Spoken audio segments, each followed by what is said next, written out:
Hello అండి. Welcome to Saritha's వాళ్ళు. ఈరోజు మీకు ఒక యూజ్‌ఫుల్ టిప్ చెప్తానండి. మనం టీ వడపోసే గంటలుంటాయి.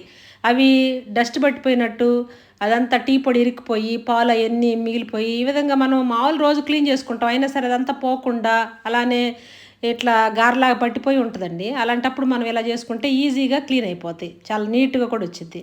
మామూలుగా సెగ మీద పెట్టాలి. కొంచెం స్టవ్ మీద లైట్‌గా మనం స్లోగా ఫ్లేమ్ పెట్టేసుకొని గనక ఈ విధంగా కాలబెట్టిన తర్వాత మనం తీసుకొచ్చేసి నేను చూడండి దీని మీద బ్రష్ తోటి గనక రుద్దితే నీట్‌గా ఈ డస్ట్ అంతా కింద పడిపోయిద్ది. ఆ టీ పొడి ఇదంతా ఉన్నది కూడా కాలి మంటకి మొత్తం ఊడిపోయిద్దండి. ఆ తర్వాత మనం విమ్ లిక్విడ్ గానీ, ఏదన్నా సర్ఫ్ గానీ ఇలాంటివి ఏసేసుకొని గనక మనం బ్రష్ తోటి గనక క్లీన్ చేసామంటే నీట్‌గా క్లీన్ అయిపోయిద్దింకా. ఈ విధంగా వారానికి ఒకసారి చేసుకున్నామంటే ఈ టీ వడపోసే గంటలనేయి నీట్‌గా ఉంటాయి.